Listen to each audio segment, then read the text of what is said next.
everybody. It is Jordy from Seven Eagle Group. Every now and then I come across people who just care so deeply for this amazing military community that I just want to tell their story. And today's guest is one of these special people. She is a champion for the mil spouse community. Today we're going to discuss some of the challenges of building a strong profile for yourself, of building a career as a mil spouse. And then I also want to talk about why this mil spouse community has such a deep talent pool for employers. So I'm going to get her opinion on that.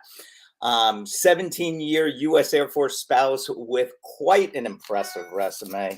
She's got a master's degree in human resources from University of Oklahoma. Go Sooners. 11 different jobs over the years, including 5 with the federal government. And currently she's a communication principal for the huge defense contractor SAIC. They're a Fortune 500 company. She works as a strategic communications and project manager right now for a U.S. Army client based out of Northern Virginia. And if you guys ever need any advice on how to pack a house, I am sure she is your expert at that, with over 3 overseas assignments, 9 PCS moves. Welcome, Ellen Summey. Thank you so much for jumping on today. She's living in Denmark right now, so I really appreciate you making some time for us. Thank you, Jordy, and thanks so much for the very generous introduction. And the good moves, right, is that I don't really have to do that much packing. They pay these to come and pack your stuff for you. Otherwise, I bet sometimes you're like, wait, should we unpack that box, or just leave it? You never know. There's no need, right? I can't imagine moving that time. They say moving is more stressful for people than like the fear of death or something. And I'm like, oh my gosh, I've only done it a few times. I can't imagine. Yeah, I remember the first PCS after I married my husband. It was an overseas PCS, and it was my first one. And I was like, oh my God, how is this ever going to work? I can't do this. But, we did it. We got through, and then more times so far. Cool. Well, I am super excited to chat with you because I admire you so much, and I see you on LinkedIn. You're very active, and you really care about people, and that's what I love the most about you. Why don't you give everyone just sort of like a little bit more detail on your story and how you sort of came to this path that you're on right now? Sure. I went to school for public relations a long time ago. And then my first job after college, I was working in a local TV news station for an ABC News affiliate. And I thought, oh man, this is great. I really love this kind of work. I'm going to do this forever. And then I married a lieutenant in the Air Force, and nothing was what I thought it would be. So immediately, like I mentioned, we moved overseas. And that was really the first big wake-up call about like, oh, this career might be a lot more challenging than I thought it was going to be. I'm really going to have to be creative and try some new things. And so that's really what has happened, right? That graduate degree that you mentioned and these other that I have, those all happened because we moved. No joke. I enrolled in grad school because I was like, what am I going to do with this gap on my... I better do something. I'm going to start grad school. And so many of those things started that way. It was like trying to either be a more competitive candidate or trying to fill some sort of gap on my resume. And so that has been the challenge, right, for 17 years. So now I am super, super grateful and very fortunate to be with a great company that is allowing me to work remotely and still do the kind of joy. So it's... Yeah, I can't, I truly, when I first got into this 9 years ago, I didn't serve myself, but I said, I want to help the military community. And people forget that the spouses, the men and women whose partners are serving, those spouses, I feel, deserve as much of our support as the serving member do, because you mentioned some of the challenges, the whole schooling career challenge, but you're trying to juggle that at the same time as all the other responsibilities that go your way with, raising a family and moving. And I just can't imagine how challenging that must be. And like you said, it's like so unexpected. The first, like, whatever, 23 years of your life, you're heading down one path, you now all of a sudden you're making this extreme pivot. It was extreme, right? I left, and it was 23. That was a really good guess. I got married at hindsight.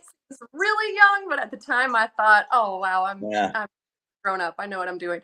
But yeah, I left the state that I had lived in for my entire life, all of my family, my extended family, my friends, my career, everything, and moved to a Wow. new where I knew one person, and it Yeah. was the person I was married to. And then as soon as we got there, he had to go to work. He was busy, right? When Yeah. you are Yeah. you're working a lot of hours, you don't have a lot of free time. And so I really was forced to figure out at that point, who am I Yeah. without my who am I without my career? Who am I in this new country? And you really have to dig deep and figure out, what matters to me, what am Right. I going to do?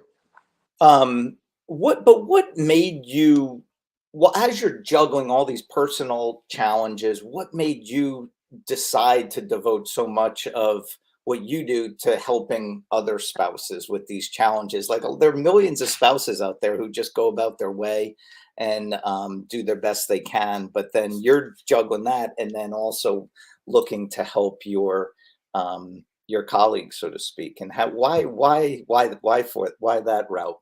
There's something that I learned through a personal struggle that I went through 10 years ago, that if I can find a way to use my challenges to help other people, then that's it worthwhile for me. Yeah. So that was an unrelated lesson. It applies here too. Because if I can find a way to use all of this knowledge that I've gained, all of the times that I had felt like I was banging my head into a brick wall trying to make this work, if I can use that to make it easier for someone else, then it was worth it. Yeah. That's great, man. Kudos for you for having that attitude. And I bet you that's probably very rewarding because you're helping, you had a great education and got the degrees and a career, but I'm sure there are a lot of other people who aren't as prepared, and it's pretty Well, that's scary. exactly the thought process, right? Several years ago, I became really, really frustrated and frankly angry about how difficult it had been to maintain a career. And that was my thought process. It was like, okay, I have multiple degrees. I have a PMP. I have all these other certifications. I have federal experience. I have a top secret security clearance. I have full-time childcare for my kids. If I can't make this work, Yeah. then what say to younger spouses who have fewer resources and more challenges, right? Right. For the first 7 years of my marriage, we didn't have any children. And even without children, employment was still next to impossible. Challenging. Yeah. Yeah. Yeah. People talk a lot about childcare as being a factor that plays into military spouse unemployment, and that is true. It is a big factor, but even without that challenge, there are Still. still hurdles to overcome. Yeah, yeah.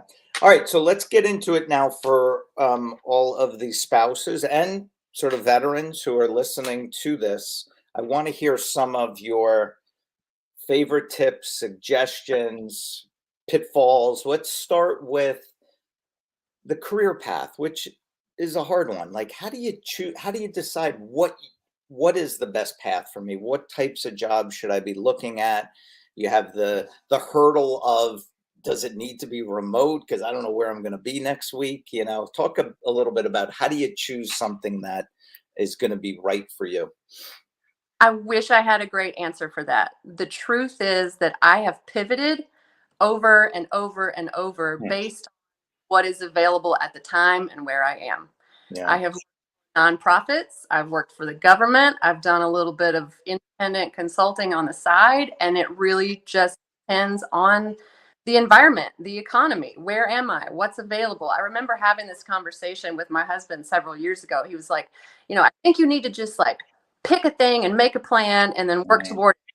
Like, that sounds like a great idea in theory. However, what if we end up in this place where that's not available? Am I just going to sit for 3 years and wait? No, you're not. You're going to Yeah. find something, pivot, and you're going to find a way to make it work. So the only advice that I have on that is to make sure that you're pursuing something that you care enough about that you will be willing to keep fighting for it even when it's difficult.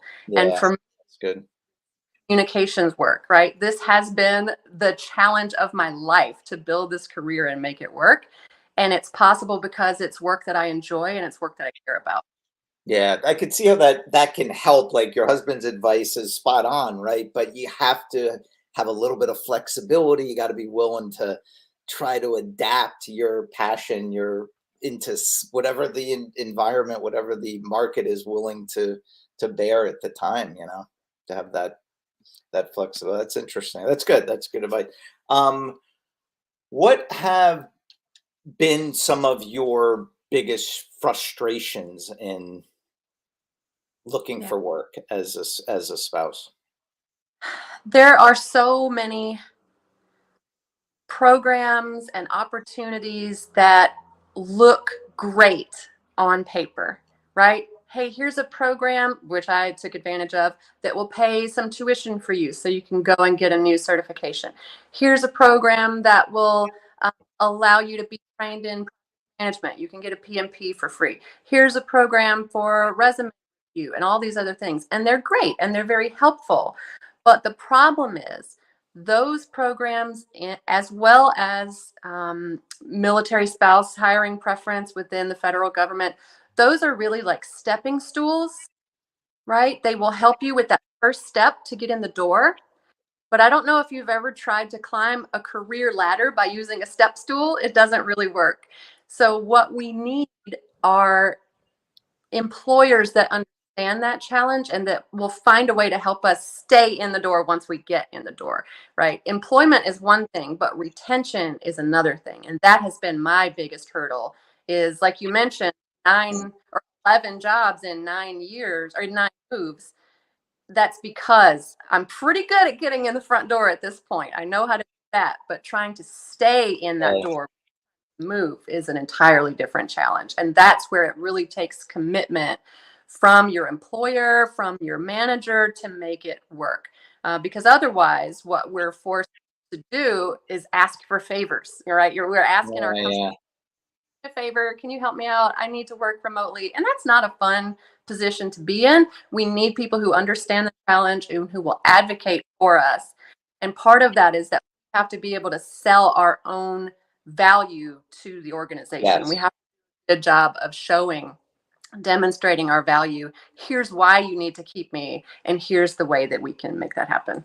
I love that. I think that's a big challenge in the hiring a mill spouse is I think the focus is like, oh, I'm a mill spouse, come hire me, like it's some charity they're doing. And it shouldn't be. It's like you have so much value to bring. I mean, look at your advanced degrees and all your experiences and the leadership qualities and your clearance. And no, they shouldn't hire you because you're a mill spouse. They should hire you because you're going to add value and you're a great worker. The mill spouse is almost like the cherry on top of the ice cream sundae, right? It's like, but I think the focus needs to shift a little. Yeah, I would agree with you. I think it does need to shift. And I think it's really obvious when you look at the unemployment rate among military spouses, which over the last 10 years has remained very stubbornly right around 22%. And I Oh, just, awful. unemployment rate in the US as of April is 3.4%. So when you do the math, that's 6 times, Why six is times that though? Why do you think? What's the number one reason for that? moving, Yeah, moving.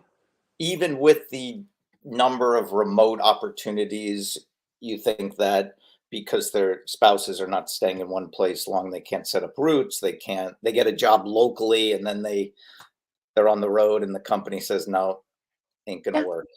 Yeah, Yeah. moving is the root of it, and that creates other issues as well, right? If I'm moving a lot, then that means I'm usually going to be in an area where I don't have extended family who can help me out with my kids while Yeah, my on the road. So that's another problem. I'm not going to have backup if a kid is sick. I'm not going to yeah, have backup if I need to go pick somebody up from school. It's all going to fall on me.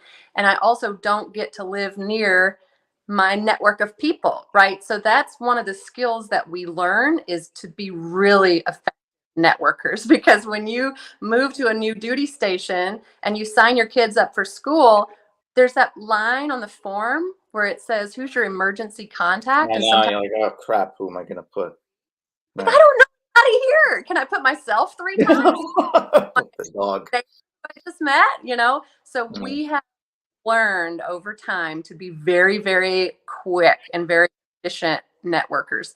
But I feel like I'm rambling a little bit. That was not your original question. No, no, it's fine, because that brings me to my next topic I want to talk about is networking, right? So you are really good on LinkedIn, right? You built a strong network of and but you're adding value to that every day. I read your posts and stuff. Talk about the importance of especially LinkedIn, because I think there's no better place.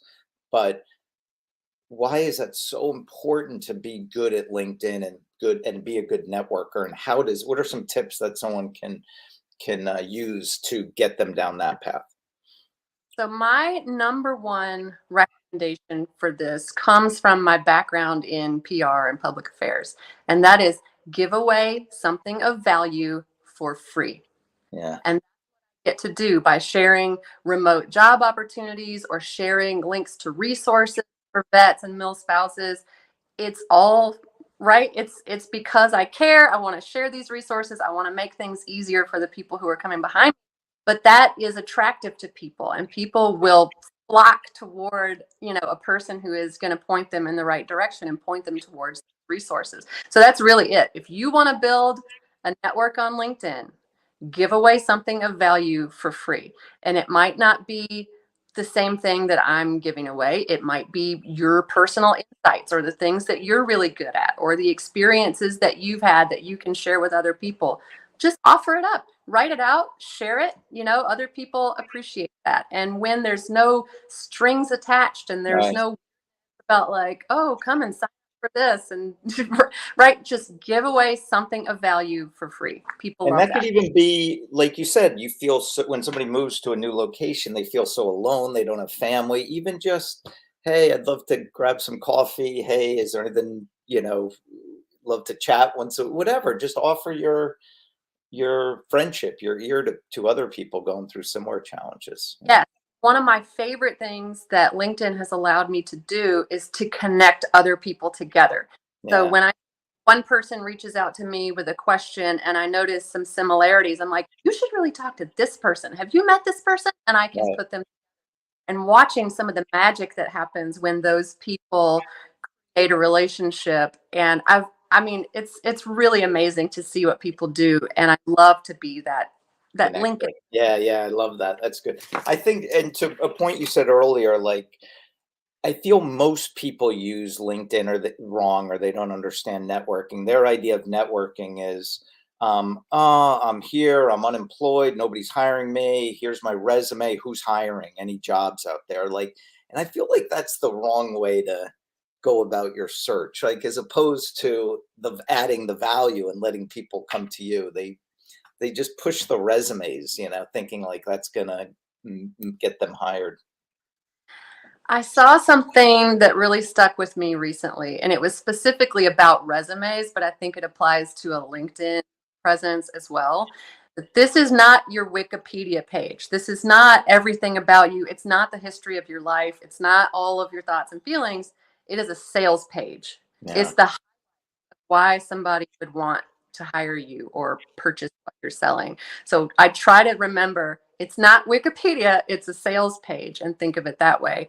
Um, we are all human. We all listen. Hunting for jobs is one of the least fun things I've ever done, and I've done it a lot of times. And the place I think to vent about those challenges is offline with yeah, your friends, with people who you can just really let your hair down and be free. I think it still is important to make sure that you are portraying yourself in a way that is attractive to people who are hiring. And it sounds kind of disingenuous, right? Like, well, that's not who I really am. I really am having a hard time. Yes, you are. However, venting that kind of stuff all over the internet is not doing you any favors, and we have Right. to be about that.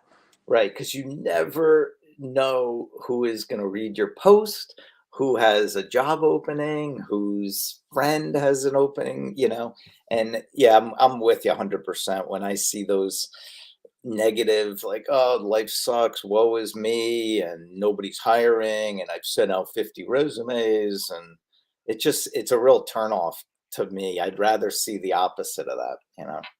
Have to really put yourself in the other person's shoes Right, and think from their perspective. They don't see the full picture. They're seeing this one post. So are you demonstrating that you are a problem solver who's going to get out there and make it happen? What is the image that you are showing to the rest of the world? And right, keep it right. People don't see the full you. They're just seeing this one right. snapshot. Sure that that's the snapshot that you want them to see. Right, no doubt. And like you said, it is friggin' hard and it's stressful and it's depressing when you're unemployed and the bills are piling up and the relationships are suffering. And we get Awful. that. That is hard. It sucks. You just gotta, do your best to tell people how great you are and how much value you can add to their companies That's because those are the people who get hard. hired. Yeah, And you're really going through it and you're feeling depressed and you're feeling undervalued and all these things, right? It does feel fake to then go right. on the internet like, I'm such a great person, you should hire me. But, but you have to maintain that perspective and think about, this is one snapshot. Yeah, And if this is my chance to get in front of some hiring manager, what do I want them to see? right, right. One of my biggest frustrations, Ellen, is when I hear about companies who claim that they are so military spouse friendly and we have all these opportunities and we're hiring, and then you dig in there a little bit to find out it's answering phones for $12 an hour or doing this just crappy job that is just sucks, right? And do you feel it might make sense for a spouse who's looking for a career to focus on maybe only like remote opportunities or like maybe don't go after companies in your local community where you are now because you're going to be moving soon. It's just going to be another pivot in your career. Is there any rationale to just like maybe going after certain types of companies who have opportunities that could stay during a few moves? I think there's definitely a rationale, but I will say that remote jobs are so much more competitive than a lot of those Yeah, other yeah, jobs. And so if you know that you have 2 or 3 years at one particular installation, how much time are you really going to devote to banging on those doors and competing with the rest of the planet for these remote jobs versus taking if what you it's 2 or 3. Yeah, turning this into a 3-year unemployment stint? So right. balancing act. And it took me 15 years to get into a real remote job. 15 years 15, wow. of, and granted, it happened right early in the early days of the pandemic when everybody was going remote, but I had my eye out. I was looking for remote jobs for years before I was actually get into that one. Um, so it's not that easy. It's I a real know. I get it, believe me. Did you ever consider starting your own business? And if so, what do you think? Could that be a good path for somebody? is a good path for a lot of people. I have done independent consulting work on the side over the years, also a way to try to fill a resume gap. I was like, oh, I can't leave this big stretch on my resume. What am I going to do? And I got some private clients and did things that way. That works for a lot of people, and you see a lot of military spouses doing this. We now have a military spouse chamber of commerce that was created by several mil spouses I follow on LinkedIn as well, and it's awesome. There are a lot of free resources available as well. If you are interested in starting a business, look into SCORE, Yeah, SCORE, free mentoring. It's amazing. yeah, That's not for everybody, though. I learned that I prefer to have someone else handle the taxes and the legal paperwork. That's really not my strength. I feel a lot happier when I can work as an employee of a company and there's an HR department and there's a legal department and somebody else has to handle all that stuff. So I think the most important thing is to know yourself and to know what's going to work for you, and don't try to force yourself into someone else's solution if it's not right for you. yeah, yeah, that's good. I like that. So this is Military Spouse Appreciation Month, I right? hear. So what can our country's CEOs, hiring managers do for this community to really show their appreciation? Sure. My big soapbox always is employment for spouses. There are other experts in our community who focus on other quality of life issues, including childcare and education and housing, but those are not really my strengths. My soapbox is employment. As we talked about, the unemployment rate for spouses has remained at 22% over the last decade. It affects retention. It affects our long-term financial stability as a military family. It affects whether and when my husband will be able to retire from the service, right? Because if I had had a real stable career and really stable retirement savings along the way, that would change the calculus for the rest of our Yeah, lives. yeah, So important for our leaders in the government in particular to recognize the importance of this issue and to realize that military spouses are not the same group of people that we were 50 years ago, right. right? Have changed a lot the um, since the early days of the all volunteer force. We are not the same that we used to be. Most families in the US now are dual income families, and the military is no different. Our families rely on two reliable incomes to be comfortable and to create those savings and to create our long term financial stability. And I think we are doing ourselves a disservice when we assume, oh, they'll be fine. They'll figure it out. We'll rely on these companies out in private industry to solve this problem. We'll encourage companies to hire spouses.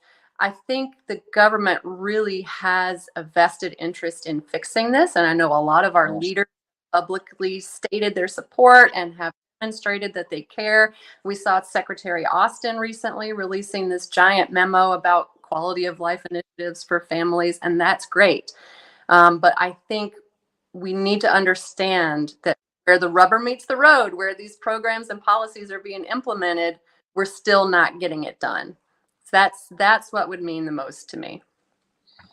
no doubt, man. That's something I know we're extremely committed to here at Seven Eagle Group. And it's obviously these things always take longer than you anticipate, but we are going to crack that code and hopefully do our part to help more spouses. Um, Talk briefly about to the hiring manager who's evaluating a spouse who has this, let's just say, whatever, 15-year career gap, right? Because they had to be home to raise the kids and take care of the family. They had to put their career on hold, but now they're like, okay, my kids are in school. I'm ready to get back to it.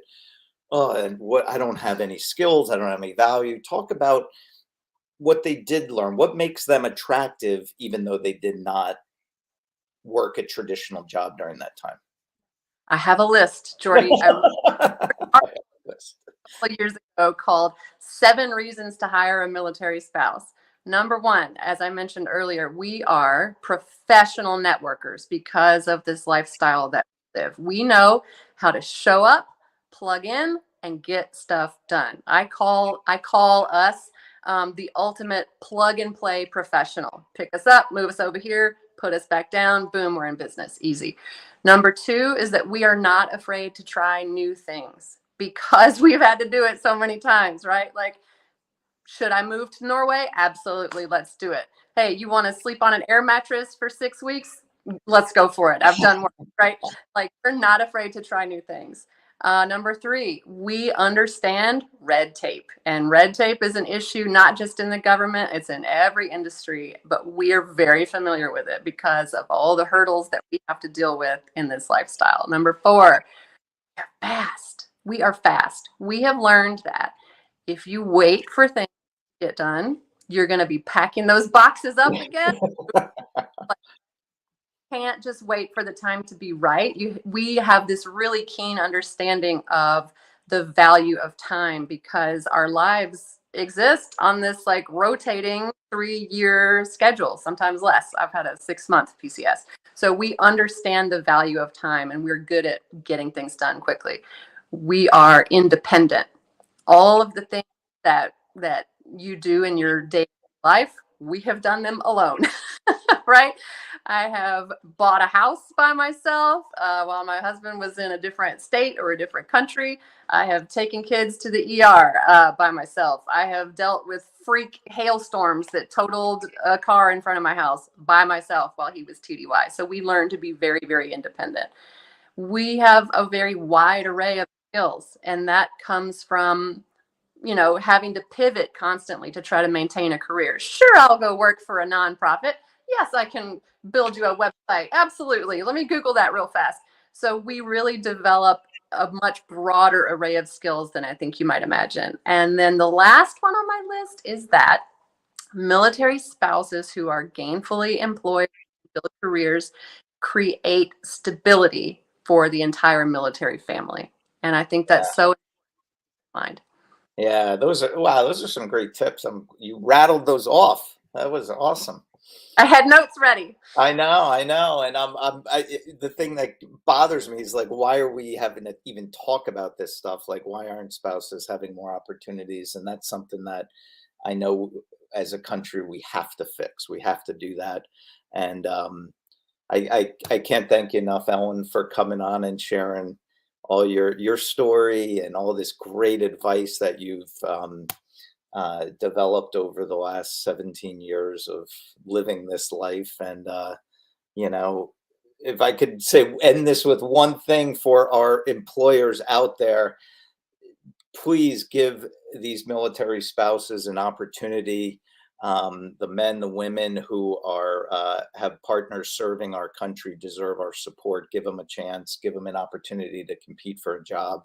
And I have a feeling you will be extremely impressed and by being able to add someone like Ellen to your team. So Ellen, thank you. Thank you.